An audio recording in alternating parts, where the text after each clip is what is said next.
नमस्कार मित्रांनो, क्लास 11साठी आपण चॅप्टर सुरू केलेला आहे लिमिट.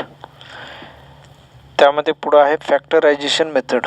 फॅक्टरायझेशन मेथड बघा, लिमिट एक्स टेंड्स टू जे काही दिलेलं असेल, सपोज ए असेल, limit x tends to A आणि फंक्शन आहे suppose f of x upon g of x. त्यावेळेस एफ ऑफ एक्स आणि जी ऑफ एक्स ह्या दोन्ही फंक्शनचे आपल्याला फॅक्टर्स फाइंड करायचे आहेत.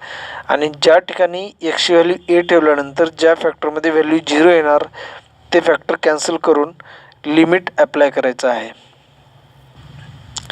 तर बघा, exercise 7.2 evaluate the following limits. Question number 1 आहे, त्यामध्ये limit x tends to 2 x minus 2 upon x square plus x minus 6.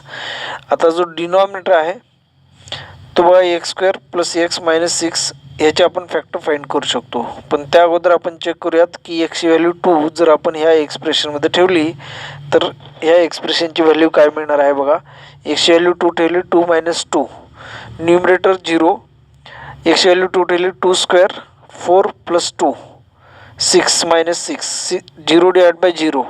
He value आहे मिनिंगलेस व्हॅल्यू असेल तर त्या ठिकाणी आपल्याला शक्यतो चेक करायचं आहे की काही कॅन्सलेशन होऊन किंवा लिमिटचे काही फॉर्म्युलाज यूज करून मिनिंगलेस जी व्हॅल्यू आहे ती निगोशिएट होते का ते आपल्याला चेक करायचं आहे.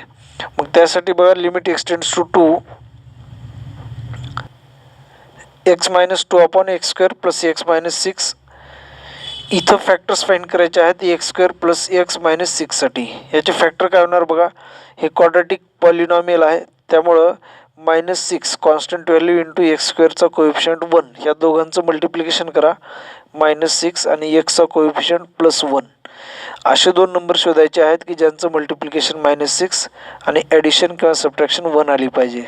तर ते दोन नंबर्स आहेत बघा, 3 and -2. Plus into minus minus 3 into 2 6, 3 minus 2 addition केल्यानंतर +1 येणार.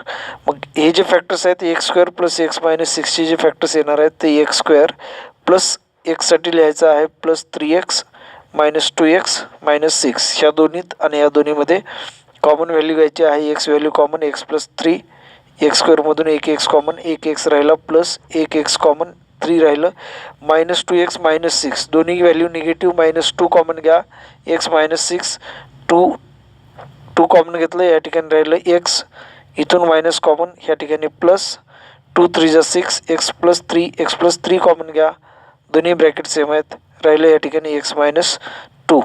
आता ह्यावेळेस आणखीन एक शॉर्ट मेथड आपल्याला लक्षात ठेवायची आहे. बघा, ज्यावेळेस एक्स स्क्वेअरचा कोएफिशियंट 1 असेल त्यावेळेस इथं जे फॅक्टर्स आले +3 आणि -2 ते एक्स सोबत डायरेक्ट लिहायचे, एक्स प्लस 3 एक्स मायनस 2. मग आता जे फॅक्टर्स आले ते आपण या ठिकाणी अप्लाय करून लिहू, एक्स मायनस 2 डिवायडेड बाय डिनॉमिनेटरचे जे फॅक्टर्स आहेत x plus 3 into x minus 2 हे या ठिकाणी आपण ठेवलं.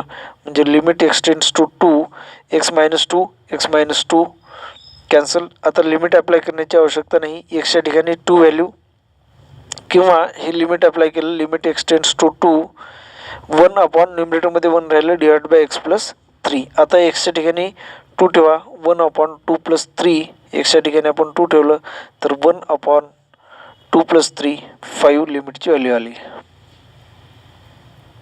ह्या ठिकाणी बघा, एक्सच्या ठिकाणी 2 ठेवलं plus 3 1 upon 5. Question number 2, limit x tends to -5 2x square plus 9x minus 5. जो न्यूमरेटर आहे तो क्वाड्रॅटिक पॉलिनॉमियल आहे एक्स स्क्वेअर. मग आपण ह्याचे फॅक्टर्स जे आहेत ते फाइंड करू शकतो. -5 इंटू 2 -10 मल्टिप्लिकेशन आलं पाहिजे आणि एक्सचा जो कोएफिशियंट आहे तो +9 ॲडिशन किंवा सबट्रॅक्शन आली पाहिजे. म्हणजे -10 आणि +1 जर घेतलं तर काय होणार आहे, minus into plus minus 10 into 1 10. पण -10 प्लस 1 घेतल्यानंतर इथं मायनस साईन ॲडिशनला येणार आहे किंवा यांच्या सबट्रॅक्शनला साईन मायनस येणार आहे. त्यामुळं 10 पॉझिटिव्ह घ्या, 1 मायनस घ्या, +10 -1. मग एक्स स्क्वेअरचा कोएफिशियंट 1 नाही, त्यामुळं आपल्याला काय करावं लागेल बघा, 2x square plus 9x minus 5 ह्यासाठी लिहावं लागेल 2x square plus 10x 9x जी मिडल टर्म आहे त्या ठिकाणी स्प्लिट करून +10x -1x -5 ह्या दोन्हीत आणि या दोन्हीत कॉमन 2 आणि 10, 2 ने डिवाइड होतं एक्स स्क्वेअर आणि एक्स म्हणजे एक्सने डिवाइड, 2x कॉमन, या ठिकाणी 2 कॉमन, एक्स स्क्वेअरमधला 1x या ठिकाणी 1x राहिला, प्लस 2 5 जा 10, एक्स कॉमन घेतलेला आहे, मायनस एक्स मायनस 5, दोन्ही व्हॅल्यू निगेटिव्ह म्हणजे -1 कॉमन घ्या, एक्स आणि 5ला कशानेच डिवाइड होत नाही म्हणजे 1 कॉमन, या ठिकाणी मायनस एक्समधून -1 कॉमन, प्लस एक्स राहिलं मायनस कॉमन म्हणजे या ठिकाणी +5. आता कॉमन घ्यायचं आहे x + 5 म्हणजे हा ब्रॅकेट x + 5 कॉमन घ्या, ह्या ठिकाणी राहिलं 2x - 1, ही व्हॅल्यू ह्या ठिकाणी ह्या न्यूमरेटरच्या ठिकाणी सबस्टिट्यूट करायची आहे. लिमिट एक्सटेंड्स टू -5, बघा हा जो न्यूमरेटर आहे तो हा होणार x + 5 इंटू 2x - 1 आणि मग denominator x + 5, x + 5, x + 5, x + 5 cancel, limit x tends to -5 आणि हा 2x - 1 राहिलेला ब्रॅकेट.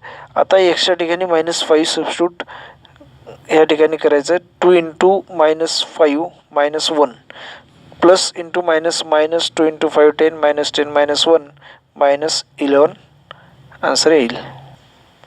क्वेश्चन नंबर 3 हा ॲक्च्युली क्वेश्चन नंबर 4 आहे एक्सरसाइजमधील, पण आपण क्वेश्चन नंबर 2 जो आहे तो या ठिकाणी स्किप केलेला आहे कारण तो as it is question number first सारखा आहे.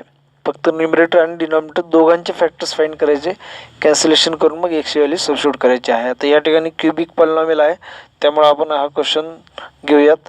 Limit x tends to 3x² - x - 6 upon x³ - 3x² + x - 3. आता ज्याही वेळेस आपण एक्सच्या ठिकाणी 3 व्हॅल्यू इथं सबस्टिट्यूट करूयात, 3² 9 - 3 6 - 6 न्यूमरेटर 0 येईल आणि डिनॉमिनेटरमध्ये पण ज्याही ठिकाणी आपण एक्सची व्हॅल्यू 3 ठेवली त्या ठिकाणी हा डिनॉमिनेटर 0 येणार आहे. 0/0 मिनिंगलेस होईल व्हॅल्यू. बघा 3ची व्हॅल्यू जर आपण इथं ठेवली 3³ 27 - 3² 9 × 3 27 प्लस 3 - 3 27 - 27 0 3 - 3 0 म्हणजे डिनॉमिनेटर 0 होणार आहे. आता हा क्युबिक पॉलिनॉमियल असेल तर याचे आपल्याला फॅक्टर 2 पद्धतीने वेगळ्या फाइंड करता येतात. एक पद्धत जी आहे ती सिंथेटिक डिव्हिजन मेथड, त्याने आपण याचे फॅक्टर्स फाइंड करणार आहोत. तर x² - x - 6च्या अगोदर आपण फॅक्टर्स फाइंड करूयात. x² - x - 6 -6 × 1 -6 मल्टिप्लिकेशन आलं पाहिजे, एक्सचा कोएफिशियंट -1, ॲडिशन किंवा सबट्रॅक्शन -1 आली पाहिजे म्हणजे -3 + 2 -× +- 3 × 2 6 -3 + 2 -1. x² कोएफिशियंट 1 आहे त्यामुळे आपण डायरेक्ट फॅक्टर लिहू शकतो याचे x - 3 × x + 2. त्यानंतर हा जो डिनॉमिनेटर आहे त्याचे फॅक्टर्स फाइंड करण्यासाठी बघा एक्सच्या ठिकाणी कोणती व्हॅल्यू ठेवल्यानंतर 0 येणार आहे ते आहे 3. तर डिव्हिजन करते वेळेस बघा सिंथेटिक डिव्हिजन मेथडने फॅक्टर्स फाइंड करते वेळेस बघा एक्सच्या ठिकाणी 3 ठेवल्यानंतर व्हॅल्यू 0 आहे म्हणजे आपण 3 ने डिवाइड करणार आहोत आणि एक्सचा क्यूब. आता इथे जे व्हेरिएबल आहेत त्यांचे जे एक्सपोनंट आहेत, एक्सपोनंटच्या उतरत्या क्रमाने कोइफिशियंट आपल्याला इथे लिहायचे आहेत. x³ coefficient 1, x² coefficient -3, x² झाल्यानंतर एक्सपोनंट 1 म्हणजे x⁻1 त्याचा कोइफिशियंट 1 आणि कॉन्स्टंट व्हॅल्यू -3. डिवाइड करते वेळेस बघा first value as it is या ठिकाणी लिहायची आहे. त्यानंतर क्रॉस मल्टिप्लिकेशन आहे 3 × 1 3 -3 + 3 इथं ॲडिशन किंवा सबट्रॅक्शन 0 0 × 3 0 परत या ठिकाणी +1 1 + 0 1 1 × 3